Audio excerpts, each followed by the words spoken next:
Hi, I'm Sarah Stockham, and I help people to raise their natural energy. As the youngest of three girls, I had this incredible opportunity as a child to listen to my mom reading stories that were more advanced to my older sisters. And then as they got older and we were on vacation or driving, that they would continue reading aloud so that we would have these live books on tapes before that was a thing. One of our absolute favorites was by C.S. Lewis, The Lion, the Witch, and the Wardrobe. Inside of this story are all these different archetypes.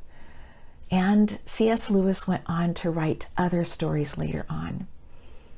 I want to share one of the characters that C.S. Lewis wrote about in a later book. It's a dragon. Eustace becomes enthralled by the dragon, puts on the gold, and takes on being the dragon, and nobody recognizes him. They just see him as this dragon. The story that I want to share with you is not necessarily about Eustace and the dragon, and yes, when they figure out that the band is too tight and they help him take it off, Eustace returns again. But in this space of describing the dragon, C.S. Lewis takes us into the lair, and in the lair are all of these jewels. There's gold, there's silver, there are rubies. There is just all of this wealth. And this wealth is hidden away. It's in a hiding place that only the dragon knows. In this space, the dragon has the opportunity to, yes, protect it. The dragon also has the opportunity in this space to go through transformation, and that is what I want to speak about. People who are in the world of looking at archetypes will attach, or can attach, the dragon as an archetype of summer. That space of being able to shed or take off how we have been living, things that no longer align with us. They very well may serve us, but they no longer align. And what has really been coming into my quiet space, my quiet time, has been this space of moving into a space of being reflective, moving into a protective layer, and being able to be still and vulnerable to allow what no longer aligns to be able to come off. And the place that is most vulnerable is the eyes.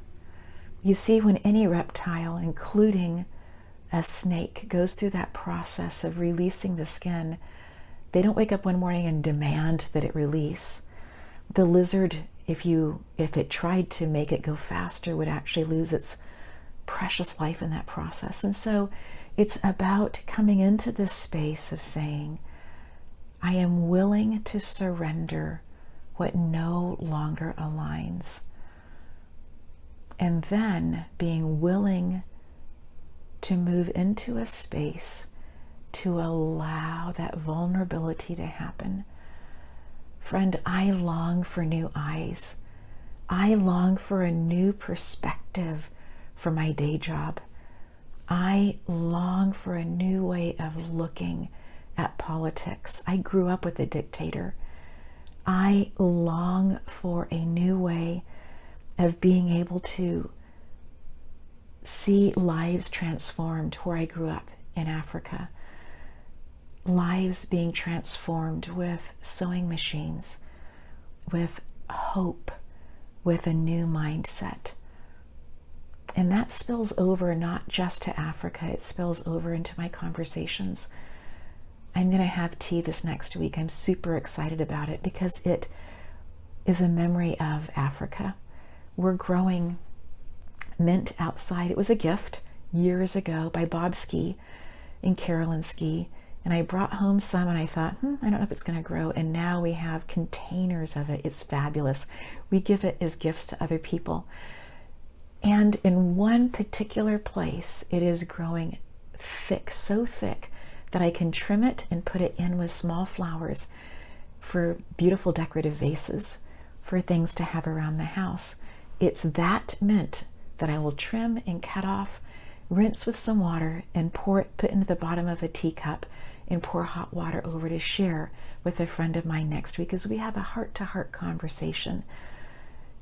That is what I'm talking about, that vulnerability, that space of being able to show up in such a way that I can see with new eyes.